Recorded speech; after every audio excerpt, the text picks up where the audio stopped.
কোটা বহালে হাইকোর্টের রায় 1 মাসের জন্য স্থিতাবস্থা জারি আপিল বিভাগের ক্লাসে ফিরে যাওয়ার আহ্বান প্রধান বিচারপতির। সরকারি চাকরিতে কোটা সংস্কারের দাবিতে দেশ জুড়ে চলছে বাংলা ব্লকেড, সড়ক ও রেলপথ অবরোধ। এবং বেইজিংয়ে প্রধানমন্ত্রী শেখ হাসিনা লি কিয়াং বৈঠক অনুষ্ঠিত, 21টি সমঝোতা স্মারক সই, 7টি প্রকল্প গ্রহণের ঘোষণা।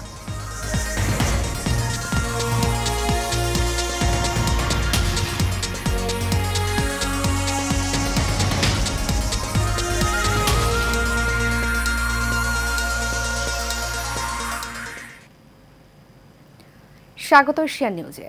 আপনাদের সাথে আছি আমি উর্মি আক্তার। এতক্ষণ শুনছিলেন বিআরপি কেবল ইন্ডাস্ট্রিজ লিমিটেড সংবাদ শিরোনাম। এবারে চলে যাব পুরো খবরে। সরকারি চাকরির প্রথম ও দ্বিতীয় শ্রেণীতে মুক্তিযোদ্ধা কোটা পদ্ধতি বাতিলের সিদ্ধান্ত অবৈধ ঘোষণা করে হাইকোর্টের দেওয়া রায়ে স্থিতাবস্থা জারি করেছে আপিল বিভাগ। প্রধান বিচারপতি ওবায়দুল হাসানের নেতৃত্বে 5 বিচারপতির আপিল বেঞ্চ এ আদেশ দেন। এই আদেশের ফলে মুক্তিযোদ্ধা কোটা বাতিল করে 2018 সালে সরকারের জারি করা পরিপত্র বহাল থাকছে বলে জানিয়েছেন আইনজীবীরা। এ সময় শিক্ষার্থীদের ক্লাসে ফেরার আহ্বান জানান প্রধান বিচারপতি। আগামী 4 সপ্তাহ পর এ বিষয়ে ফের শুনানি হবে। এর আগে গত 4 জুলাই সরকারি চাকরির প্রথম ও দ্বিতীয় শ্রেণীতে মুক্তিযোদ্ধা কোটা পদ্ধতি বাতিলের সিদ্ধান্ত অবৈধ ঘোষণা করে হাইকোর্টের দেয়া রায় আপাতত বহাল রাখেন আপিল বিভাগ। হাইপাওয়ার কমিটি গঠন যে কোনো ভাবে অ্যাপিলেট ডিভিশন নির্দেশনা দিতে পারবে। সরকারি চাকরিতে নিয়োগে কোটার বিষয়ে আপিল বিভাগের আদেশের প্রতিক্রিয়ায় আন্দোলনকারীরা বলেছেন, আদালতের সঙ্গে তাদের আজকের আন্দোলনের কোনো সম্পর্ক নেই। তারা সরকারের কাছে কোটা সমস্যার চূড়ান্ত সমাধান চাইছেন। যৌক্তিক সমাধান না হওয়া পর্যন্ত তারা রাজপথ ছাড়বেন না। এদিকে দাবি আদায়ে রাজধানীর বিভিন্ন গুরুত্বপূর্ণ সড়ক অবরোধ করেছেন শিক্ষার্থীরা। এতে ভোগান্তিতে পড়েছেন সাধারণ মানুষ। সাইফুল ইসলাম নয়নের রিপোর্ট। সর্বোচ্চ 5% কোটা রেখে সব ধরনের বৈষম্যমূলক কোটা বাতিলের দাবিতে শাহবাগ মোড়ে ব্যানার প্লেকার্ড নিয়ে অবস্থান নেন শিক্ষার্থীরা। সেখানে অবস্থান নিয়ে শিক্ষার্থীরা ছোট ছোট দল হয়ে মৎস্য ভবন, পীরবাগ মোড়, বাংলা মোটর, কারণ বাজার এবং ফার্মগেটের দিকে যান তারা। একটা সময় পুরো ঢাকা শহরের নিয়ন্ত্রণ নেন আন্দোলনরত শিক্ষার্থীরা। নির্বাহী বিভাগ থেকে যতক্ষণ না পূরণ করা হবে ততক্ষণ রাজপথে থাকার ঘোষণা দিয়েছেন আন্দোলনরত শিক্ষার্থীরা।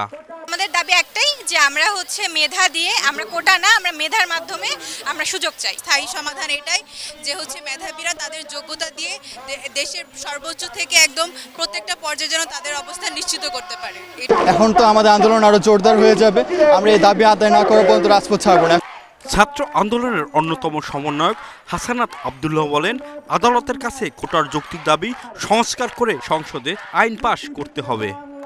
আমাদের দাবিটা মূলত হাইকোর্টের কাছে নয়, আমাদের দাবিটা নির্বাহী বিভাগের কাছে। সংসদে আইন পাশ করে স্থায়ীভাবে কমিশন গঠন করে স্থায়ীভাবে এর একটা শুরু করতে হবে। অর্থাৎ সকল ধরনের চাকরি থেকে, সকল গ্রেডের চাকরি থেকে এই বৈষম্যমূলক কোটা ব্যবস্থা বাতিল করে সর্বোচ্চ 5% রেখে বাকি সকল যে বৈষম্যমূলক কোটা রয়েছে সেগুলো উইথড্র করে করতে হবে। ছাত্র সমাজের যতদিন এক দফা দাবি আদায় না হবে ততদিন রাজপথে থাকার হুঁশিয়ারি শিক্ষার্থীদের। সাইফুল ইসলাম নয়ন, এশিয়ান টেলিভিশন, ঢাকা। দর্শক, এ বিষয়ে আরও খবর জানাতে আমাদের সাথে সরাসরি যোগ দিচ্ছেন আমাদের সহকর্মী জহির ইসলাম লিটন। লিটন, আমাকে শুনতে পাচ্ছেন? লিটন, কোটা বহাল রেখে হাইকোর্টের দেয়া রায় 1 মাসের জন্য স্থিতাবস্থা জারি করেছে আপিল বিভাগ। এ বিষয়ে শিক্ষার্থীরা কি বলছেন আমাদেরকে জানাবেন। উর্মি, আপনি জানেন যে হাইকোর্টে যে রায় দিয়েছে এই রায় আমরাও শুনেছি এবং এখানে যারা আন্দোলনকারী শিক্ষার্থী যারা রয়েছে তারাও কিন্তু এই রায় শুনেছে, কিন্তু তারা কিন্তু সেই রায় শুনে কিন্তু তারা কিন্তু সন্তুষ্টি প্রকাশ করতে পারেনি। তারা কিন্তু বলছে যে এই রায় দেবে এবং দীর্ঘ 1 মাসের জন্য কেন স্থগিত করা হয়েছে এমনটি কিন্তু বলছিলেন আন্দোলনকারী শিক্ষার্থী যারা রয়েছেন। আমি এই মুহূর্তে রয়েছি ঢাকা আরিচা মহাসড়কের জাহাঙ্গীরনগর বিশ্ববিদ্যালয়ের ঠিক ফুটওভার ব্রিজে। এখানে দেখা যাচ্ছে যে তীব্র গরমের মধ্যে মানুষ কিন্তু যে নিচে যে আন্দোলন আন্দোলনকারী রয়েছে, শিক্ষার্থী রয়েছে, তাদের জন্য কিন্তু এই সড়কটি, এটি কিন্তু একটি মহাসড়ক, সেই মহাসড়কটি কিন্তু বন্ধ করে দেওয়া হয়েছে। যে মহাসড়কটি বন্ধ করে দেওয়ার কারণে কিন্তু সাধারণ মানুষ যারা রয়েছে, যারা এই সড়কটি ব্যবহার করে বিভিন্ন গন্তব্যে যাচ্ছিলেন, তাদের কিন্তু ভোগান্তির আর কোনো শেষ নেই। আপনি দেখতেছেন নিচে ঢাকা থেকে যে আরিচাগামী যে লেনটি রয়েছে, সেই লেনে কিন্তু গাড়ির দীর্ঘ থেকে দীর্ঘতর সারি রয়েছে এবং তার পাশেই কিন্তু রয়েছে, আপনি দেখছেন যে আরিচা থেকে ঢাকা মুখী যে সাইডটি রয়েছে, সেই সাইডে কিন্তু বিভিন্ন মানুষ পায়ে হেঁটে কিন্তু ঢাকার উদ্দেশ্যে যে যেখানে যাওয়ার সে সেখানে যাচ্ছে, গন্তব্যে যাচ্ছে। আমরা একটু কথা বলতে যাচ্ছি একজন পথচারীর সাথে। আপনি কোথা থেকে আসছেন এবং কোথায় যাচ্ছেন? আপনি, আপনার হাতে দেখা যাচ্ছে যে প্রেসক্রিপশন ফাইল টেল রয়েছে, কোথায় যাচ্ছেন? আমি গেছিলাম সাভারে মেডিকেলে, ওখান থেকে আসতেছি আর কি, হেঁটেই আসলাম। কারণ কতদূর হেঁটে আসছেন? তো প্রেসক্রিপশন কেন? জি, ওটা তো মেডিকেলে কালকে দেখানোর কথা ছিল, এই জন্য গেছিলাম।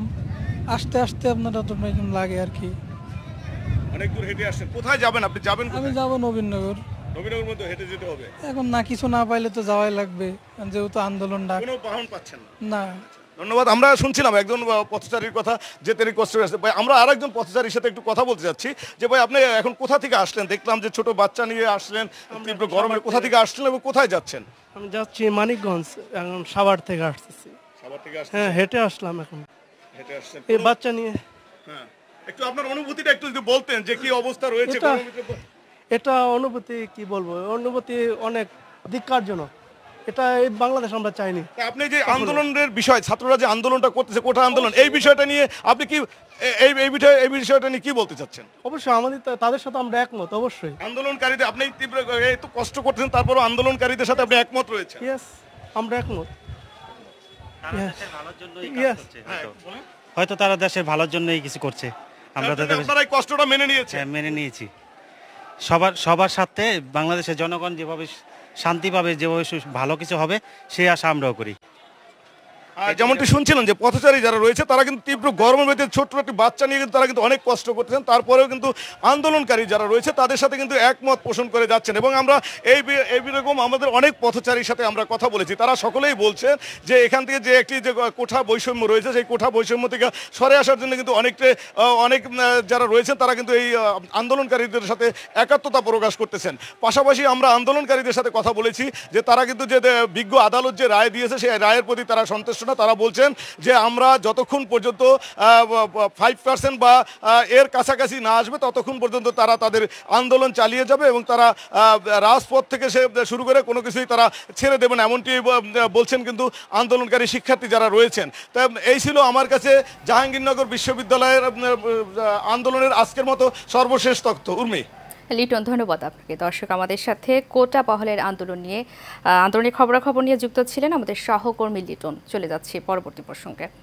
কৌশলগত অংশীদারিত্ব থেকে ব্যাপক কৌশলগত সহযোগিতামূলক অংশীদারিত্বে উন্নীত হতে 21টি সমঝোতার স্মারক ও চুক্তি এবং 7টি ঘোষণাপত্র সই করেছে বাংলাদেশ ও চীন।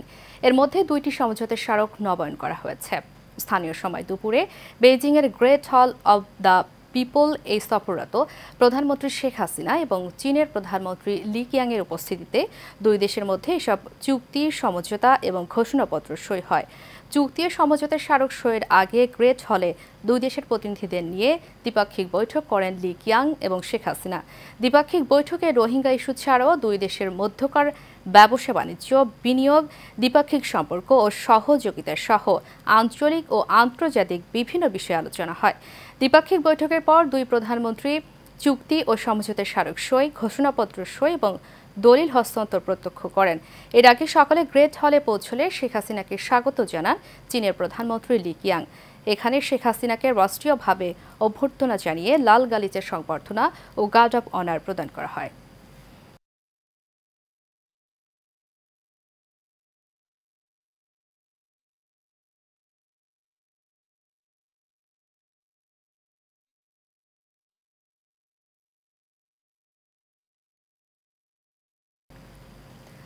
সার্বজনীন পেনশনের প্রত্যয় স্কিম বাতিলের দাবিতে কর্মবিরতি ও বিক্ষোভ মিছিল করেছেন বিশ্ববিদ্যালয়ের শিক্ষক, কর্মকর্তা, কর্মচারীরা।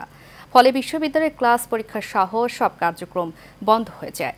দুপুর 11টা থেকে 12টা পর্যন্ত কর্মচারী সমিতি প্রশাসনিক ভবনের সামনে কর্মবিরতি ও অবস্থান কর্মসূচি পালন করেন তারা।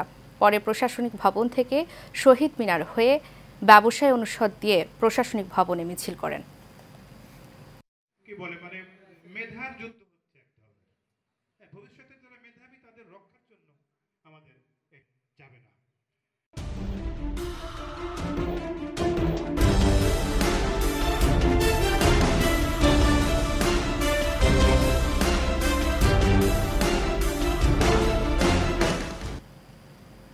এবারে সারা বাংলা প্রসঙ্গ।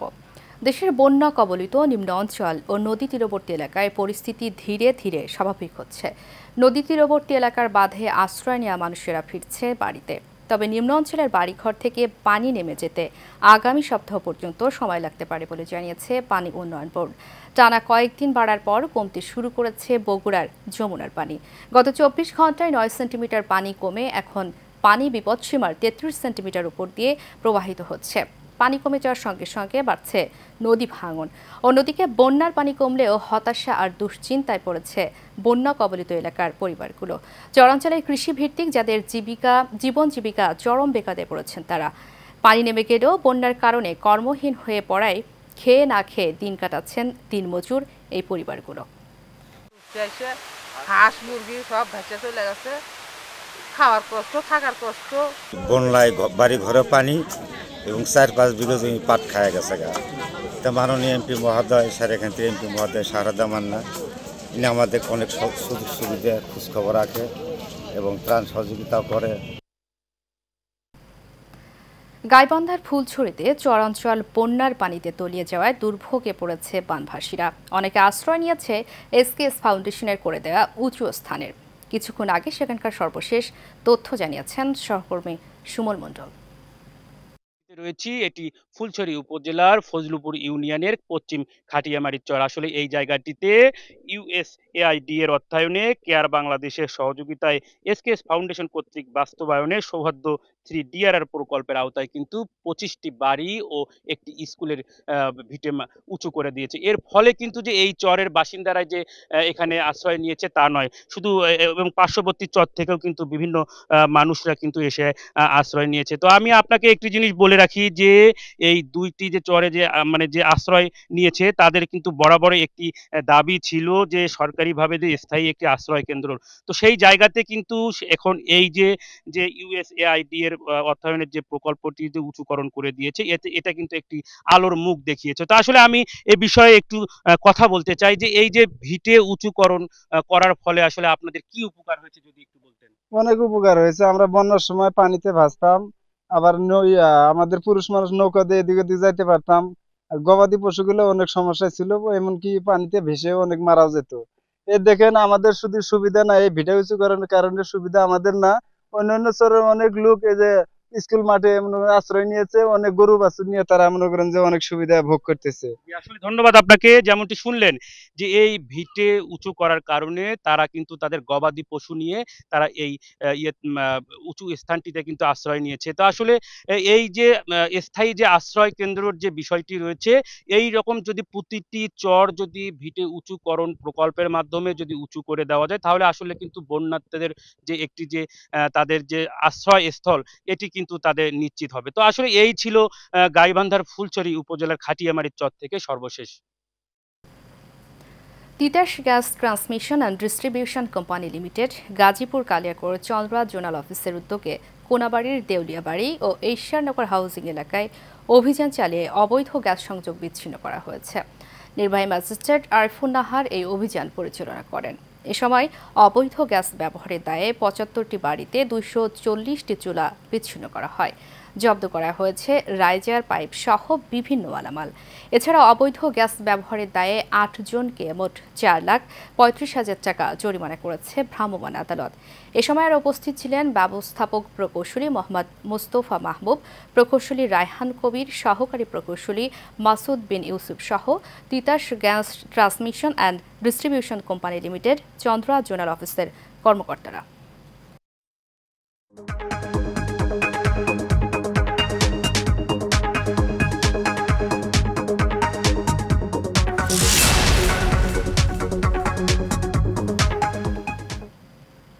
এবারে বাণিজ্য সংবাদ। দখল আর ময়লার ভাগাড়ে পরিণত হওয়া খুলনার ডুমুরিয়া উপজেলার চুকনগরে জেলা পরিষদের ৫৬ শতক জমিতে নির্মাণ করা হচ্ছে সুপারমার্কেট। স্থানীয়রা বলছেন, মার্কেট নির্মিত হলে কাজের সুযোগ হবে বেকারদের, সুফল পাবে ব্যবসায়ী ও সাধারণ মানুষ। ডুমুরিয়া পাইকগাছা প্রতিনিধি মোহাম্মদ আক্তারুজ্জামান লিটনের তথ্য ছবিতে বিস্তারিত জানাচ্ছেন আনোয়ার রাজ। ময়লার ভাগাড়ে পরিণত হওয়া খুলনার চুকনগরে জেলা পরিষদের পরিত্যক্ত ৫৬% জমিতে নির্মাণ করা হচ্ছে সুপারমার্কেট। দৃষ্টিনন্দন এই মার্কেট নির্মিত হলে বাণিজ্যিক সুফল মিলবে ৩ জেলার মানুষের। খুলনা, সাতক্ষীরা ও যশোর জেলার সংযোগস্থল বাণিজ্যিক নগরী চুকনগর বাজারের ভদ্রা নদীর কোল ঘেঁষে জেলা পরিষদের ৫৬% জমি দীর্ঘদিন ছিল পরিত্যক্ত। দখল আর দূষণের হাত থেকে রক্ষায় মার্কেট নির্মাণের উদ্যোগ নেয় জেলা পরিষদ। এতে খুশি ব্যবসায়ীরা। দীর্ঘদিন যাবৎ আমরা দেখে আসছি বাজারের কিছু অসাধু লোক এই জায়গাটাকে আস্তে আস্তে দখল করে নিচ্ছিল। জায়গাটা এটা অপরিত্যক্তভাবে ছিল, এখানে এরা এখন একটা দৃষ্টিনন্দন সুপার মার্কেট হচ্ছে, এটা আমরা খুশি। জেলা পরিষদ যে উদ্যোগ নিয়েছে এর জন্য জেলা পরিষদকে আমরা ধন্যবাদ জানাই। মার্কেট করতেছে এজন্য আমরা অত্যন্ত খুশি। ব্যবসায়ীদের কথা বিবেচনা করে জেলা পরিষদ এখানে ছাদের একটা সুপার মার্কেট নির্মাণ করছে, যেটা ব্যবসায়ীদের মধ্যে একটা সাড়া ফেলেছে। জেলা পরিষদের কর্মকর্তারা বলছেন, মার্কেটের দ্বিতীয় তলায় বঙ্গবন্ধু স্মৃতি জাদুঘর ও বঙ্গবন্ধু নামে একটি কমিউনিটি সেন্টার নির্মাণের পরিকল্পনা রয়েছে তাদের। নির্মাণ শেষ হলে দেখা যাবে যে এই ব্যবসায়ীরা খুব উপকৃত হবে, তারা ওখানে ব্যবসা করার জন্য আগ্রহী হবে, উপকৃত হবে, বাজারের পরিসর বাড়বে। চুকনগর বাজারের এই মার্কেট থেকে একদিকে যেমন সরকার পাবে রাজস্ব, তেমনি কর্মসংস্থান হবে ২ থেকে ২.৫ হাজার বেকার যুবকের। Anwar Raj, Asian television.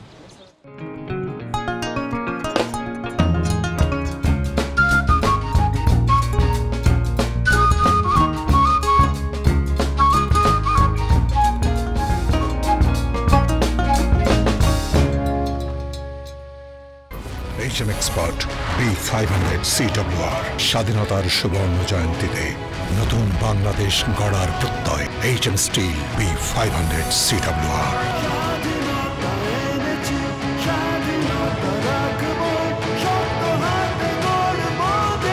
HM steel. Terribazar ব্যবসায়ী সমিতি চট্টগ্রামের ১১তম সাধারণ সভা অনুষ্ঠিত হয়েছে। নগরীর কেবি কনভেনশন হলে সমিতির সভাপতি আলহাজ আমিনুল হকের সভাপতিত্বে ও সাধারণ সম্পাদক আহমেদ হোসাইনের সঞ্চালনায় অনুষ্ঠিত হয়। এতে অতিথি ছিলেন চট্টগ্রাম সিটি কর্পোরেশনের সাবেক প্যানেল মেয়র ও কাউন্সিলর চৌধুরী হাসান মাহমুদ হাসনি, সাতকানিয়া পৌর মেয়র মোহাম্মদ জোবাইর সহ ব্যবসায়ী নেতৃবৃন্দ।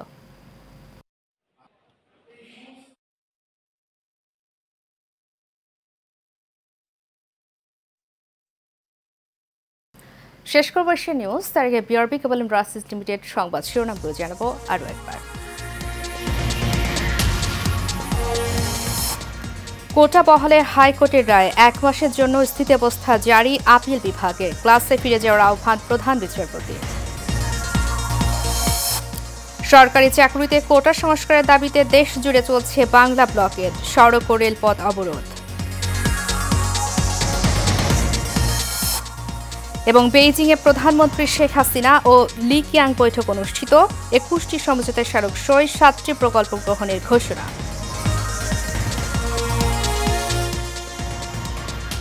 এশিয়া নিউজ এ পর্যন্তই। পরবর্তী সংবাদ দেখার আমন্ত্রণ জানিয়ে শেষ করছি। ধন্যবাদ সবাইকে এত সময় সাথে থাকার জন্য।